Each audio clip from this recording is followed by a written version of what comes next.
Mwalimu, utamjuaje mwanafunzi anayehitaji ushauri na unasihi? Ushauri na unasihi ni kitu cha msingi sana kwa wanafunzi ili kuweza kuwajenga waweze kuendeleza zaidi uelewa wao wakiwa darasani. Leo nitakupa mikakati mitano ewe mwalimu ambayo utaitumia wewe kuweza kumjua huyu mwanafunzi anahitaji ushauri na unasihi. Mkakati wa kwanza, fuatilia mahudhurio ya darasani.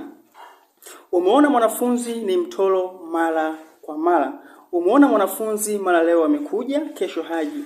Kesho amekuja, kesho kutwa haji. Maana yake ni kwamba huyu mtoto anaweza akawa kuna changamoto anapitia inayompelekea yeye ashindwe kufika shule. Kwa maana yake ni kwamba unachotakiwa ukifanya wewe hutakiwi kuchapa kwa sababu ya utoro, utachapa sana. Maana yake ni kwamba jaribu kufuatilia chanzo ni nini, afu baada ya hapo mpatie ushauri na unasihi. Kwa hiyo hiki ni moja ya kiashiria au dalili ya kuonesha kwamba huyu mtoto anahitaji ushauri na unasihi.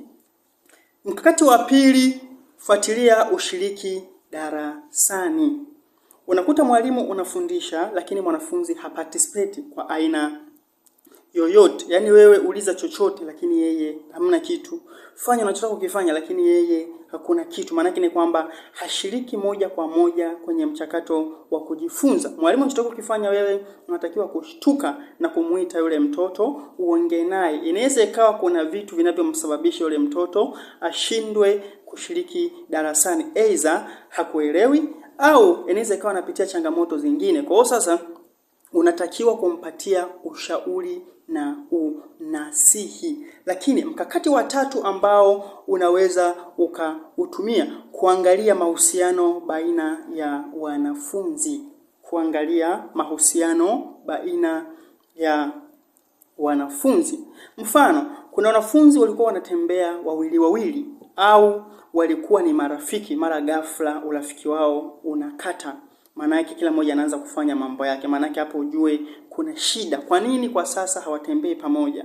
Kwa nini kwa sasa mahusiano yao ya karibu hayapo? Sawa? Maana yake unatakiwa kuwaita na unatakiwa kuwapatia ushauri na unasihi. Kwa hiyo hii nayo ni moja ya dalili ambayo inaweza ikakuonesha kwamba huyu mtoto anahitaji ushauri na unasihi. Lakini jambo la 4, kuangalia afya ya akili na kihisia ya mwanafunzi. Kuangalia afya ya akili na ya kihisia ya mwanafunzi. Fuatilia hisia za wanafunzi wako, fuatilia mwenendo wao wa akili katika ujifunzaji wao. Mfano, umeona mwanafunzi hisia zake muda wote hana furaha, ana huzuni muda wote, au wakati mwingine anajitenga, au anashindwa kuparticipate, au anashindwa kushirikiana na wenzake, au hakuelewi. Maana yake ni kwamba huyu mtoto anaweza akawa anapitia msongo wa mawazo, au anaweza akawa anapitia changamoto za nyumbani au changamoto zake binafsi. Unatakiwa kufanya nini? Unatakiwa kukaa naye,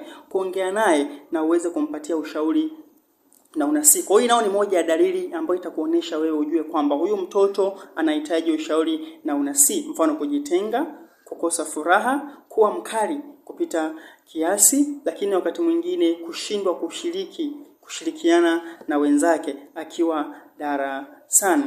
Dalili nyingine ambayo unaweza kaitumia, kutathmini tabia na nidhamu. Kutathmini tabia na nidhamu. Kivipi sasa? Maana yake ni kwamba unapoona mwanafunzi mara ghafla tabia yake na nidhamu yake inabadilika, maana yake hii ni dalili ya kwamba huyu mtoto anahitaji ushauri na unasihi. Mwanzo alikuwa ni mtoto mwema, lakini mara ghafla anaanza kuwa mtundu, anaanza kupiga wenzake, anaanza kutukana wenzake, lakini mwanzo hakuwa vile. Kwa maana yake ni kwamba huyu mtoto tayari atakuwa amepata shida, anahitaji ushauri na nini? Ushauri na unasihi. Sio tu huyu mtoto bwana siku hizi kabadilika, anajifanya amebarehe, anajifanya mgumu, bwana tutamuonyesha. Hapana, utakuwa unazidi kuongeza tatizo. Maana huyu mtoto anaweza kama amebadilika tabia kulingana na makuzi au kulingana na yeye kubarehe. Kwa hiyo sasa ukifanya wewe ni kumuita, kukaa naye na kumpatia ushauri na unasihi. Lakini jambo lingine na la mwisho ambalo linaweza likakusaidia wewe kujua huyu mtoto anahitaji ushauri na unasihi, kufuatilia mwenendo wa kitaaluma. Kufuatilia mwenendo wa kitaaluma. Kivipi? Mwanzo huyu mtoto alikuwa anafaulu sana, lakini mara ghafla ufaulu wake unaanza kushuka. Mwanzo alikuwa anapata 90, 80, 70, lakini mara ghafla anaanza kupata 30, 20, 40, 50. Maana yake ni kwamba mwalimu anatakiwa kushtuka, uweze kutafuta kwa nini ameanza kufeli. Inaweza ikawa huyu mtoto anapitia changamoto, hivyo anahitaji ushauri na unasihi. Sio uanze kupiga kwamba siku hizo na kiburi, haujisomei na nini. Hapana. Maana yake ni kwamba huyu mtoto anahitaji ushauri na unasihi ili uweze kumsaidia. Lakini pia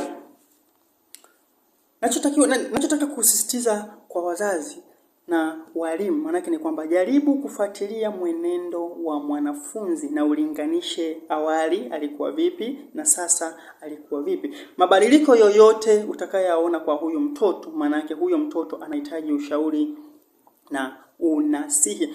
Ushauri na unasihi una msaada mkubwa sana kwa mtoto. Kwanza unamjenga mtoto, lakini pia unamsaidia mtoto na kumpatia moyo namna ya yeye kuweza kuendelea zaidi kimasomo. Na ndio maana kwa sasa kuna baadhi ya shule zina ofisi za ushauri na unasihi. Tuzitumie vizuri.